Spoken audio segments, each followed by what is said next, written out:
Pertama adalah deskripsi umum dari layanan konsultasi. Layanan konsultasi adalah proses membantu klien melalui pihak ketiga. Layanan konsultasi ini tetap dilaksanakan oleh konselor karena layanan ini merupakan bagian dari layanan dalam bimbingan dan konseling. Kalimat dari membantu klien melalui pihak ketiga adalah konsulti melakukan konsultasi kepada konselor untuk menangani kondisi dan permasalahan yang dihadapi oleh pihak ketiga tersebut. Selanjutnya ada tujuan dari layanan konsultasi.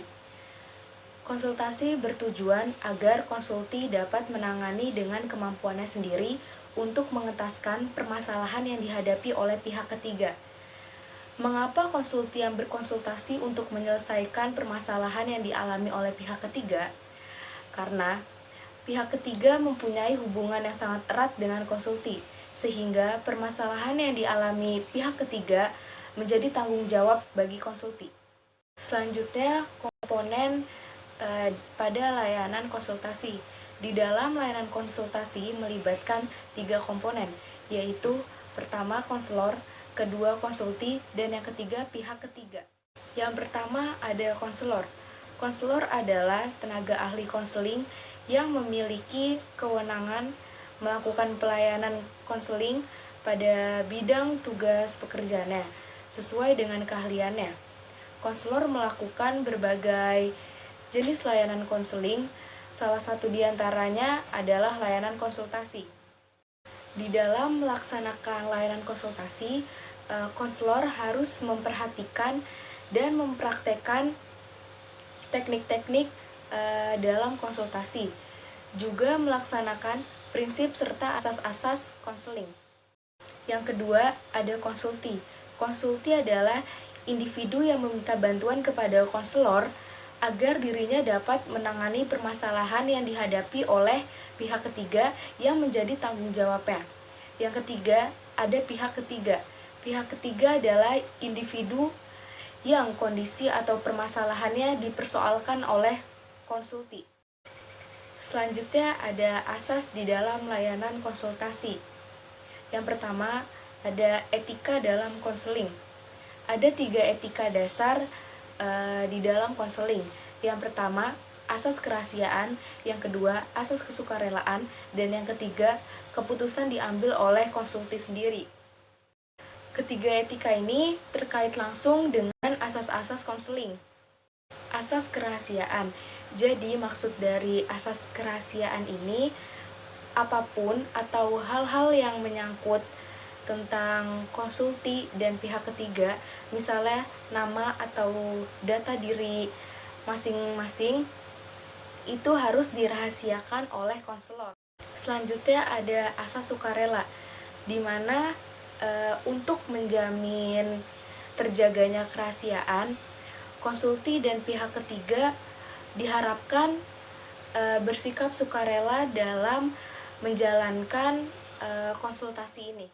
Selanjutnya, konsulti diharapkan memiliki sifat terbuka, entah itu mengenai diri pribadi konsulti itu sendiri ataupun dari pihak ketiga, agar mensukseskan jalannya konsultasi. Pembahasan yang kedua yaitu kemandirian. Jadi, apa yang dilakukan oleh konsultan dalam layanan konsultasi, terdapat keputusan yang diambil oleh konsulti, sama dengan yang dilakukan oleh konselor dalam layanan konseling perorangan. Dimaksud agar konsulti benar-benar mandiri dengan keputusannya itu. Selanjutnya, konsulti diharapkan dapat mencapai tahapan-tahapan kemandirian sebagai berikut. 1. Memahami dan menerima diri sendiri secara positif. 2. Memahami dan menerima lingkungan secara objektif, positif, dan dinamis. 3. Mengambil keputusan secara positif dan tepat. 4. Mengarahkan diri sesuai dengan keputusan yang diambil. Dan terakhir, mewujudkan diri sendiri. Pembahasan selanjutnya yaitu mengenai pendekatan, strategi, dan teknik di dalam layanan konsultasi. Yang pertama ada pendekatan. Perbedaan antara layanan konseling perorangan dengan layanan konsultasi adalah bahwa pada layanan konseling perorangan, penanganannya itu dilakukan secara langsung oleh konselor, sedangkan di dalam layanan konsultasi penanganannya dilakukan oleh konsulti yang telah berkonsultasi kepada konselor.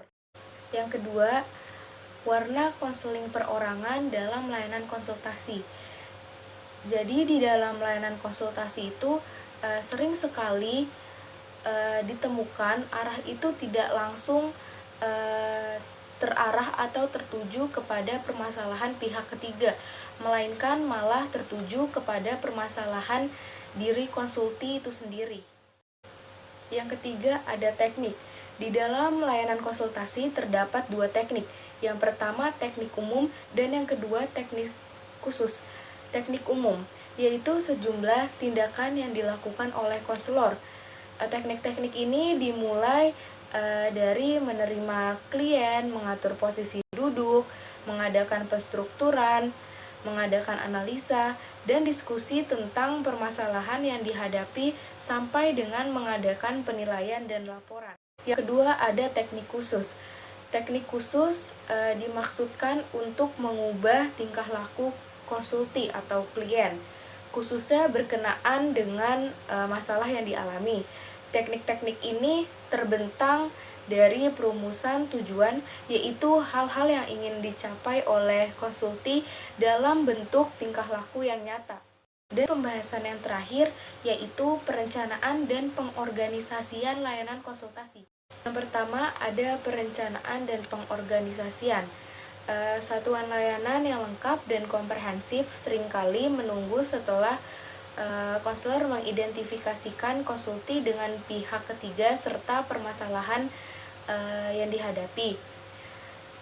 Sesudah kedua hal tersebut dilakukan, konselor mengukur pertemuan melalui penetapan fasilitas layanan dan menyiapkan kelengkapan administrasi. Yang kedua, ada pelaksanaan. Kegiatan utama layanan konsultasi ialah menerima konsultasi, penyelenggaraan penstrukturan, dan membahas masalah yang dibawa konsulti berkenaan dengan pihak ketiga. Kegiatan utama berikutnya adalah mendorong dan melatih konsulti untuk yang pertama, mampu menangani masalah yang dialami oleh pihak ketiga.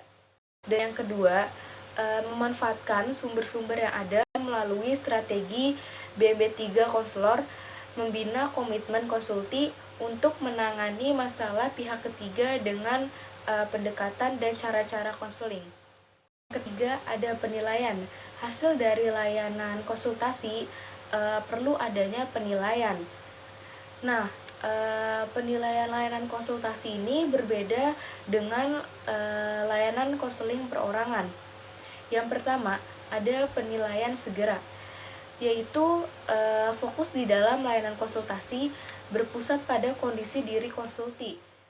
Yang kedua, ada penilaian jangka pendek, yaitu dipusatkan pada bagaimana konsulti melakukan hasil konsultasi. Yang ketiga, ada penilaian jangka panjang, yaitu sasaran utama penilaian jangka panjang ini ialah perubahan yang terjadi pada diri pihak ketiga. Pembahasan yang terakhir yaitu keempat, ada tindak lanjut dan laporan. Hasil ini akan sangat berguna untuk mempertimbangkan upaya tindak lanjut berkenaan dengan penanganan masalah pihak ketiga. Jadi hasil seluruh penilaian itu akan menjadi bahan analisis dan diskusi pada kesempatan konsultasi berikutnya berkelanjutan. Presentasi dari saya. Terima kasih yang sudah menonton. Semoga dari hasil video presentasi ini dapat bermanfaat. Wassalamualaikum warahmatullahi wabarakatuh.